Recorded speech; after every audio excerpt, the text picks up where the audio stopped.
டிஎன்பிசியில் ரிப்பீட்டடாக கேட்கக்கூடிய எல்சிஎம் ஹெச்சிஎஃப் சம்ஸ் தான் பார்த்துட்ருக்கோம். வாங்க எப்படி சால்வ் பண்ணுதுன்னு பார்க்கலாம். இப்போ பார்க்க போகிறது டைப் 1ல் 4th மாடல் எப்படி சால்வ் பண்ணுதுன்னு பார்த்துடலாமா?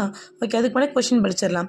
இரு எண்கள் 2:3 என்ற விகிதத்தில் காணப்படுகின்றன. அவைகளின் மீப்போவா 15 எண்ணில் அவ்வெண்களை காண்க.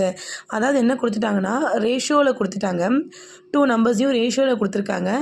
அவைகளின் மீப்போவானா ஹெச்சிஎஃப் கொடுத்துட்டாங்க.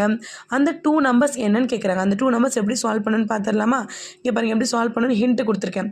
ஃபைண்டிங் 2 நம்பர்ஸ் A:B அந்த ரேஷியோ 2:3. ஃபஸ்ட்டு என்ன பண்ணுன்னா, கொடுத்துருக்க ரேஷியோ கூட ஹெச்சிஎஃப் மல்டிப்ளை பண்ணும். அப்போ ஃபஸ்ட்டு ரேஷியோ யார் 2, செகண்ட் ரேஷியோ யார் 3, ரெண்டுத்து கூட ஹெச்சிஎஃப் மல்டிப்ளை பண்ணும். ஹெச்சிஎஃப் வேல்யூ என்ன கொடுத்துருக்காங்க பாருங்கள், 15 கொடுத்துருக்காங்க. அப்போ இது கூடயும் 15 மல்டிப்ளை பண்ணுங்கள், இது கூடயும் 15 மல்டிப்ளை பண்ணுங்கள். மல்டிப்ளை பண்ணால் என்ன வரும் 30, இது கூட மல்டிப்ளை பண்ணால் 45. அவ்வளோதான், 2 நம்பர்ஸ் வந்துச்சு. ஸோ எந்த ஆன்சர்னு பாருங்கள், 30,45 எங்கே இருக்குது, 30,45 இங்கே இருக்க பாருங்க. அப்போ இந்த ஆப்ஷன். ஸோ இதே மெத்தடில் தான் செகண்ட் சம் எப்படி சால்வ் பண்ணுறது பார்க்கலாமா? பாதி நான் சால்வ் பண்ணுறேன், மீதி நீங்கள் சால்வ் பண்ணுங்கள். இரு எண்கள் 15:11 என்ற விகிதத்தில் அமைந்துள்ளன. அவற்றின் மீப்போவா 13 எண்ணில் அந்த எண்களை காண்க.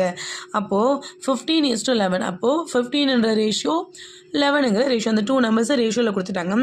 இதோட ஹெச்சிஎஃப் என்ன கொடுத்துருக்காங்க, 13 கொடுத்துருக்காங்க. அப்போ இது கூடயும் 13 மல்டிப்ளை பண்ணுங்கள், இது கூடயும் 13 மல்டிப்ளை பண்ணுங்கள். மல்டிப்ளை பண்ணால் உங்களுக்கு ஃபைனல் ஆன்சர் வந்துடும். ஸோ ஆன்சர் என்ன கமெண்ட்டில் சொல்லுங்கள். அண்ட் ஆல்சோ உங்களுக்கு எதாவது டவுட் இருந்தாலும் கேளுங்க, உங்கள் டவுட்டை நான் கிளாரிஃபை பண்ணுறேன். தேங்க்ஸ் ஃபார் வாட்சிங்.